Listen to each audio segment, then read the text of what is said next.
Bil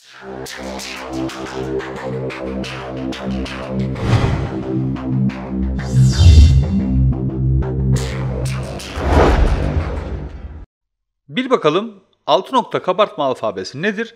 Louis Braille kimdir? Günlerden geçen hafta bir gün, kızım Damla Nehir elinde Bilim Çocuk dergisinin Nisan 2018 sayısıyla birlikte yanıma geldi ve "Baba, sen Louis Braille'i tanıyor musun?" dedi. Ben de hayır kızım tanımıyorum. Kim o? Dedim. Görme engellilerin kullandığı 6 nokta alfabesi var ya, diğer isim de Braille alfabesi. İşte o alfabenin mucidi kendisi. Dedi. Yine ben de evet biliyorum bu bahsettiğin 6 nokta alfabesini ama Louis Braille kim? Daha önce duymadım ama şu an itibariyle hemen araştırıp öğreneceğim. Zira öğrenmemek ayıp dedim. Ve bu videonun hikayesi de böyle başladı. Ben de böylece ayıp etmemiş oldum. Teşekkürler kızım. Öncelikle bunu anlamak ne kadar zor olsa da anlamaya çalışarak başlayalım.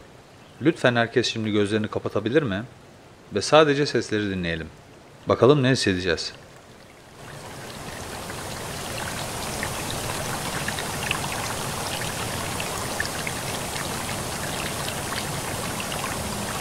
Нужно машину. Что от подъезда до этого? Да клемня нет. В столб! В столб!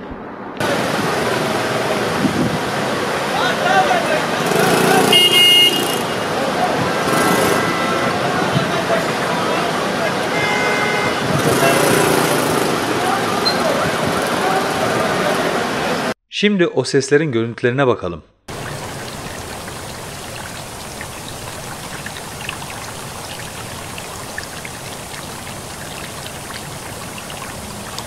Нужно машину. Что от подъезда до этого? Да клемня нет. В столб! В столб!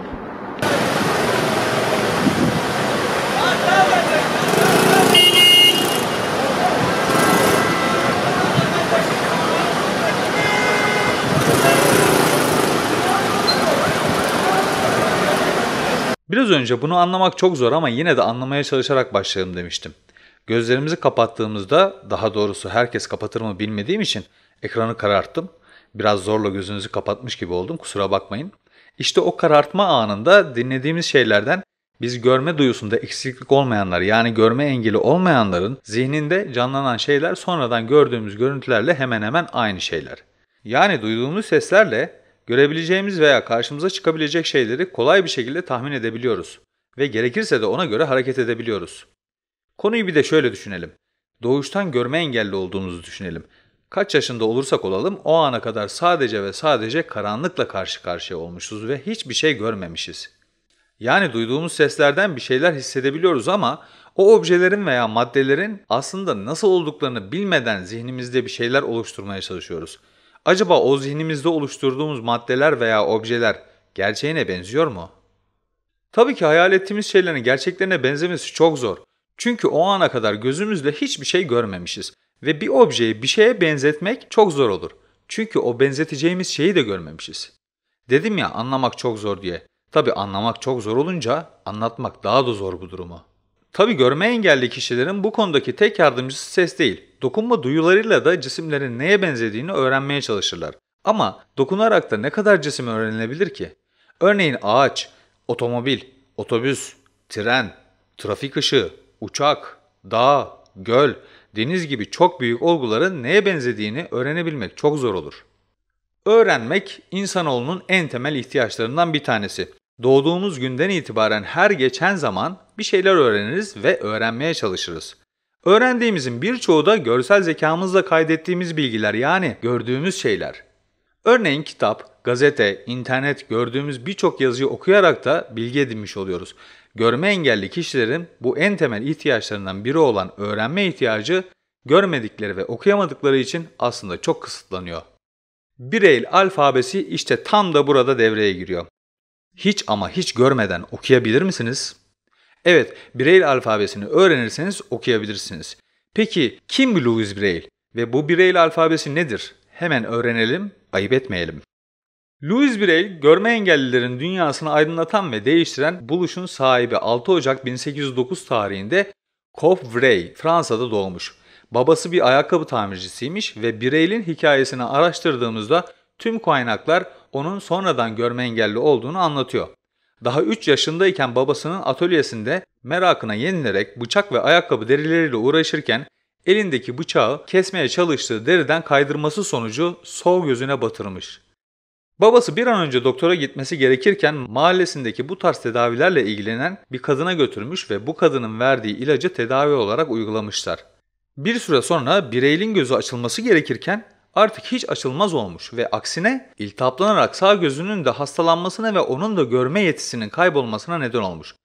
Bu tarihten sonra Louis Braille maalesef artık iki gözü de görmeyen bir görme engelli haline gelmiş. Louis Braille 10 yaşına geldiğinde aslında dünyanın diğer yerlerinde yaşayan birçok görme engelli insana göre çok daha şanslıymış. Çünkü dünyada ilk olarak Paris'te 1730 yılında açılan Dünya Körler Enstitüsü'nde burslu olarak eğitim öğretim görme hakkını kazanmış.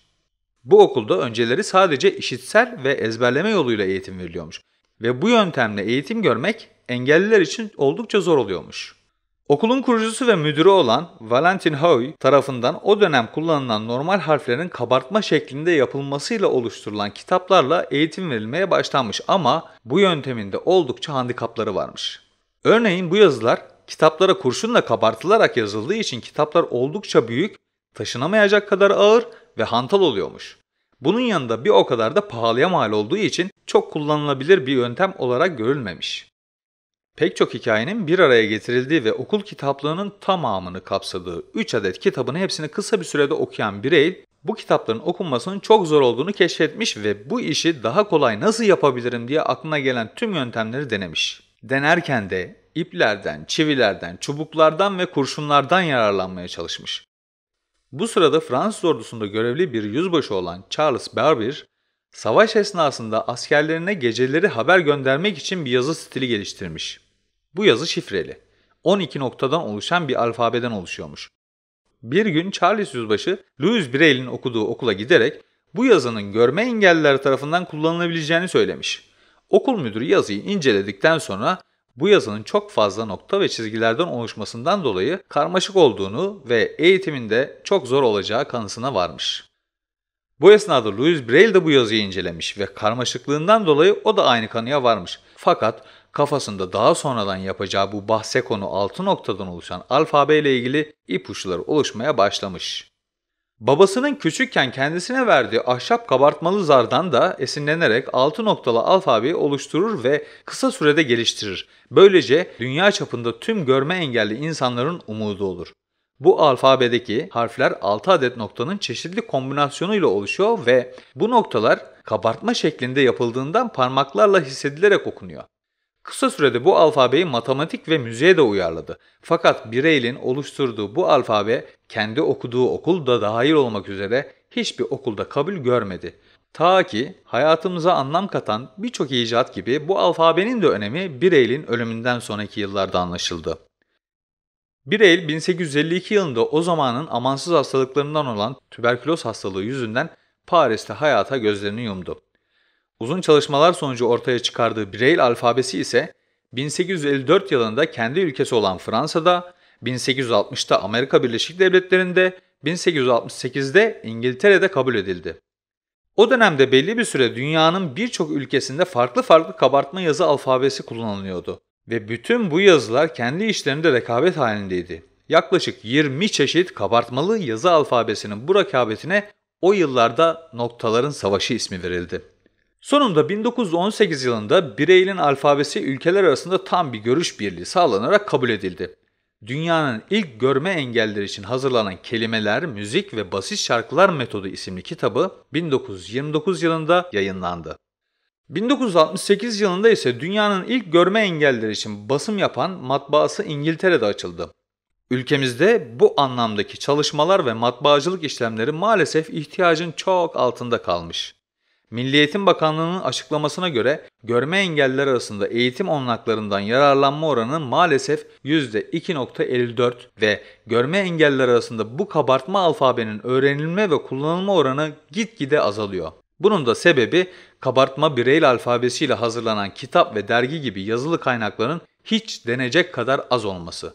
Bunun da sonucu eğitim gören ve öğrenen görme engelli kişiler de maalesef bu kaynaksızlıktan dolayı öğrendiklerini unutuyorlar. Bu eğitimin normalde okul öncesi eğitim döneminde başlaması lazım ve ömür boyunca kullanılarak pratik yapıldığı takdirde unutulmaz. Aynı yabancı dili öğrenmek gibi yani. Bu konuda ilerleme kaydedilmesi için Milli Eğitim Bakanlığı'nın ve devletimizin gerek eğitim ve gerekse de yazılı yayın üretiminin çoğaltılması konusunda özenle çalışması gerektiği kanısındayım. Umarım bu gelişmelerin önümüzdeki dönemde hızlı bir şekilde hayata geçtiğini görürüz. Görme engelliler için faaliyet gösteren birçoğumuzun duyduğu fakat yine birçoğumuzun çok ilgisiz kaldığı bir dernek var. Altı Nokta Körler Derneği. Bu derneğin internet sitesi altinokta.org.tr. Bu adresi açıklama kısmına da yazdım, aşağıda göreceksiniz. Dilerseniz bu siteye girerek sağ taraftaki verilen hesap numaralarına bağış yaparak yardımcı olabilirsiniz. Belki de bu yardımlarınız sayesinde sadece eğitim konusunda değil, görme engelli vatandaşlarımızın ihtiyacı olan birçok kalemden bir kısmını karşılamış olursunuz. Sadece maddi değil, farklı konularda da yardımlarda bulunabilirsiniz. Örneğin sitede sesli kitaplardan oluşan sesli kütüphaneden de bahsediyor. Şu ana kadar sadece gönüllülerin kitap okumasıyla 1500'den fazla sesli kitap hazırlanmış ve çoğaltılmış. Ne dersiniz? Bir girseniz mi ki siteye? Bence girip bir inceleyin. Belki de bir faydanız olur.